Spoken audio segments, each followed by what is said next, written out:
Ei, você aí, você sabia que no continente africano não existiam apenas tribos? Não sabia. E que lá, além do trabalho comunitário, também havia artesanato, agricultura e comércio? Não sabia? Não acredito. Então vem com a gente aprender no nosso encontro de hoje. Tudo que bate é tambor, todo tambor vem de lá. Seu coração é o Senhor, tudo é África.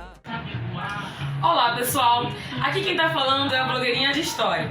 A gente vai continuar então trabalhando o conteúdo povos e culturas do continente africano, reinos e impérios, agora também no segundo período. Hoje a gente vai conhecer um pouco mais de 3 grandes civilizações que existiram no continente africano durante o período medieval, ou seja, na Idade Média. A gente vai falar dos malineses, dos congoleses e também dos iorubás. Talvez você ache que não sabe nada sobre o continente africano. O pior é que nós brasileiros sabemos muito sobre esse continente, porém nós sabemos sobre ele a partir dos preconceitos que os nossos colonizadores nos ensinaram. Então a gente acha que a África não tem história, a gente acha que na África não tem cidade, a gente acha que na África não tem comércio. Pelo contrário, sendo o local de surgimento da humanidade, como atestam os pesquisadores especializados no Egito, através da ciência egiptologia, as civilizações do continente africano remetem a mais de 16 mil anos atrás. E no período medieval, elas já tinham amadurecido o suficiente para serem, ao modo possível, como era o costume do local, grandes reinos e impérios. Uma outra barreira também que faz com que a gente ache que não saiba sobre o continente africano é o fato de que boa parte das comunidades daquela região, elas guardam a sua memória na cabeça. É isso mesmo. Elas não escrevem, não é todo mundo, mas uma boa parcela dos povos do continente africano não escrevia, ou pelo menos não usa sistemas de escrita como nós usamos. Haviam escritas em desenho, tanto no Egito quanto na região do Mali, porém é uma escrita com um outro propósito e com uma outra organização. Para guardar na memória, então, os conhecimentos e saberes dos seus antepassados, entre as populações da África, sobretudo no Sahel, que é a região que fica abaixo do deserto do Saara, a gente tem então os chamados griots. Os griots são verdadeiras bibliotecas vivas. Esses homens, mas também mulheres, eles passavam a vida inteira ouvindo outros griots, mas também a população, contar histórias, mitos, lendas, feitos, tudo aquilo que guardava o saber dos ancestrais. Os griots eram, no passado, verdadeiras bibliotecas, mas também verdadeiros professores. Alguns deles eram preceptores, ou seja, professores particulares de alguns dos principais reis do continente africano. Odásio, como é que esses griots, então, fazem a história passar de geração em geração? Eles fazem como praticamente tudo no continente africano, através da oralidade, falando, na verdade, cantando, e também através da musicalidade, já que eles sempre contam as histórias cantando. Para isso, eles usam um instrumento chamado cora. Se você conhece o berimbau, que faz parte da tecnologia ancestral da capoeira, você deve ver então que o berimbau é um pedaço de madeira esticado por um arame que tem uma cabaça e é tocado com uma vareta e uma pedra, além daquele chocalhinho chamado cachixi. A cora não é um berimbau, mas ela parece um pouco com ele. Ela tem pelo menos 6 cordas, também de arame, algumas coras, alguns desses violões dos griots tem 24, 36, milhares de cordas, e ela também possui uma caixa acústica, uma espécie de cabaça, em que ele vai tocando e narrando as histórias. Nós precisamos lembrar também que num território marcado pelo menos por 6 biomas, ou seja, estamos acostumados a associar que apenas exista o deserto do Saara ou então a savana como possibilidade para pensar a geografia do continente africano. Porém, a África tem pelo menos 2 ou 3 tipos de cerrado, alguns deles parecidos inclusive com o cerrado brasileiro, que é essa região de capim alto, árvores espaçadas, galhos retorcidos, cascas grossas. A gente vai ter ainda 2 tipos de floresta, a floresta tropical e a floresta subtropical. A floresta tropical da África, na região do Congo, se assemelha com a da floresta amazônica aqui do Brasil. E a gente também tem, além dos grandes desertos, o chamado clima mediterrâneo, que é uma região de transição que existe no extremo norte, na parte de cima, e também no extremo sul do continente africano. Nessas regiões todas vão se destacar inúmeros grandes rios, lagos, e nas regiões do deserto também vão se destacar oásis, que a gente pode chamar de poço, minador, fervedouro, que é de onde a água brota da terra quando um lençol freático está tão perto do solo que a água fica aparente, que a água aparece. É justamente essas fontes de água, mas principalmente os rios, que vão fazer surgir os povos e também as cidades, os reinos e impérios, que a gente vai falar na aula de hoje, com destaque para os malineses, ainda a população de origem banto e também os povos das cidades iorubás. Para que a gente observe como são diferentes as origens, também as localizações e os modos de organizar a política e a economia de cada um desses territórios, vamos falar brevemente de como é que acontecia a economia e a política no Mali, no Congo, da população banto, e ainda nas cidades iorubás. Politicamente, a região original do Mali, não necessariamente o país Mali que existe hoje, vai se originar a partir de cidades e elas vão então expandir, formando um império. A sua capital era Niani. Governava a capital o soberano com o título de Mansa, que significava senhor ou imperador. Então a gente está vendo que o poder é centralizado e ele então governava a economia. A economia do Mali era centralizada principalmente na mineração. Os dois principais produtos que se retiravam do solo naquela região eram o ouro e também o sal, que é o chamado sal de pedra. Ainda hoje é retirado do solo dessa região.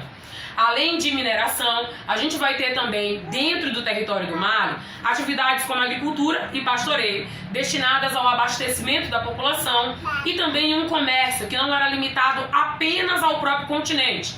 Os malineses estavam, por conta do comércio de caravanas, em um contato direto com o Oriente Médio, regiões que hoje a gente conhece como Israel, Palestina, Kuwait, Irã, Iraque, do outro lado do continente africano, já na verdade na Ásia.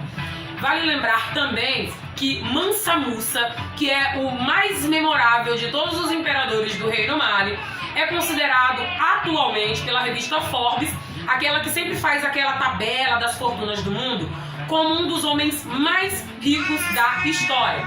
Contam então os griots sobre Mansa Musa que ele foi fazer uma peregrinação, ou seja, uma viagem do Mali para a região, onde está os símbolos sagrados do islamismo. Mansa Musa, então, numa comitiva quilométrica, passou a viagem inteira distribuindo ouro àqueles que pediam à beira da estrada. Ele distribuiu tanto ouro, mas tanto ouro, mas tanto ouro, que ao final da viagem o ouro havia acabado de se desvalorizar. Tinha tanto ouro circulando na região que o ouro perdeu o valor de ouro que tinha. Já sobre o atual território do Congo, e que na Idade Média correspondia ao centro do território banto, a gente vai ter um processo de unificação marcado por um casamento. Haviam as populações umbundos que dominavam as populações quibundos. Quando um casamento acontece entre o príncipe e a princesa das duas comunidades, é formado então o Reino Congo de população banto. O soberano do Império Banto era então chamado de Mani Congo. A palavra Mani ou Mani significa senhor do Congo. O imperador, esse rei, já que o território dominou não só a própria região, mas como regiões na vizinhança, ele então era aconselhado por 12 anciãos. Então, para ver que o governo não era uma coisa tão autoritária assim. Porém, uma característica que destaca o Mani Congo de outras regiões dentro da própria África é que, assim como no Egito, a população atribuía a esse imperador poderes sobrenaturais, relacionados à posse da terra, ao seu poder de decidir sobre vida e sobre morte, e também ao fato de que ele realizava atividades cerimoniais em que era, de certa forma, exercitado esse poder sobrenatural. A economia do Congo girava em torno principalmente da agricultura, mas também da utilização do ferro como elemento para poder fazer a fundição E ainda o comércio. O comércio é uma curiosidade, tá? Utilizavam o que a gente chama hoje de búzios, chamado à época de nizimbo, como moeda de troca. Não tem o nosso real, para eles eram os búzios, o que valia dinheiro.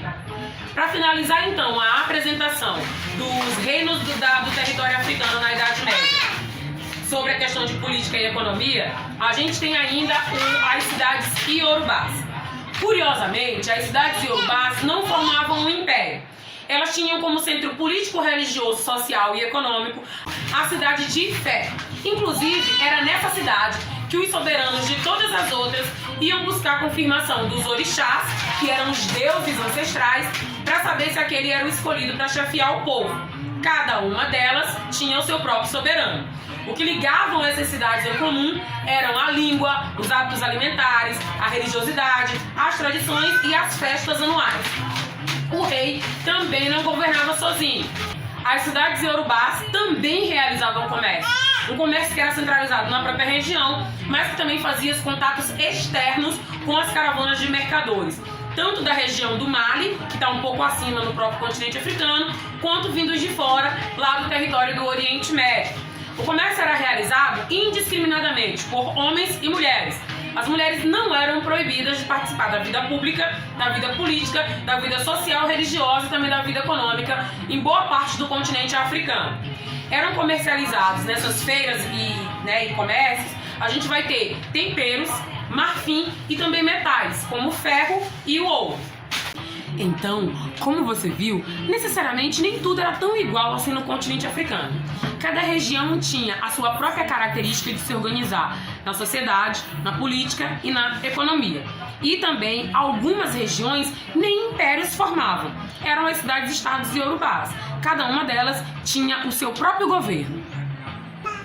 Até essa altura, você deve estar então super animado, tendo descoberto tantas coisas novas sobre a história, mas também sobre o próprio continente africano.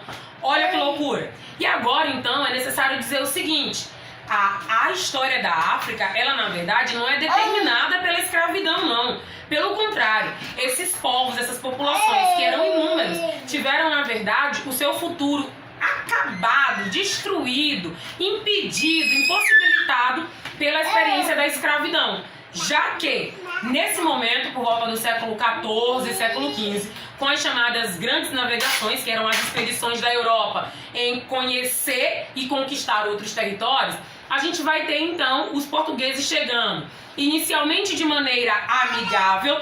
Durante séculos e séculos, os povos africanos receberam esses navegadores nas praias para não morrer de fome, para não morrer doente, para não morrer de sede.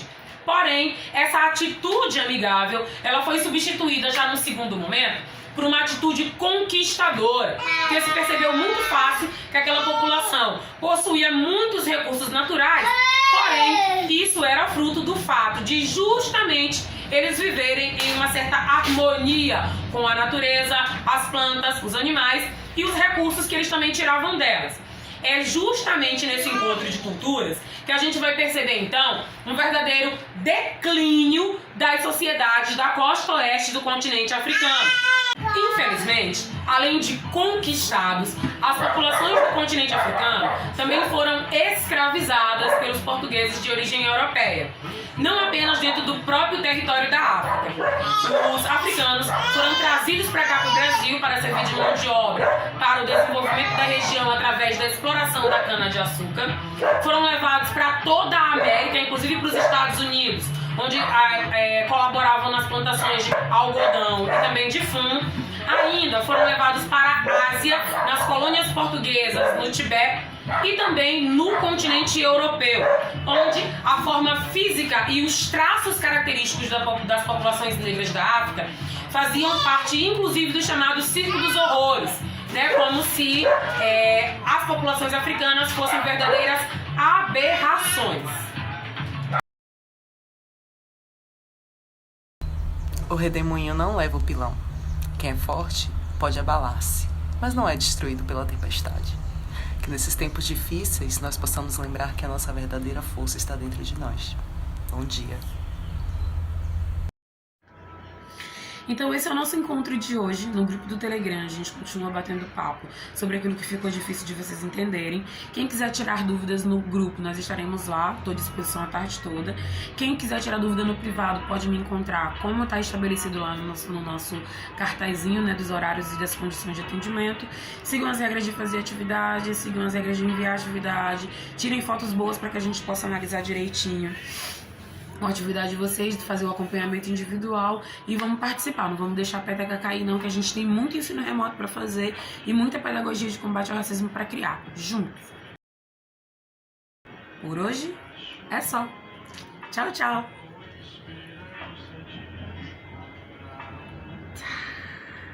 É empírico, meio onírico, meio quírico, meu espírito quer que eu tire de tua dor.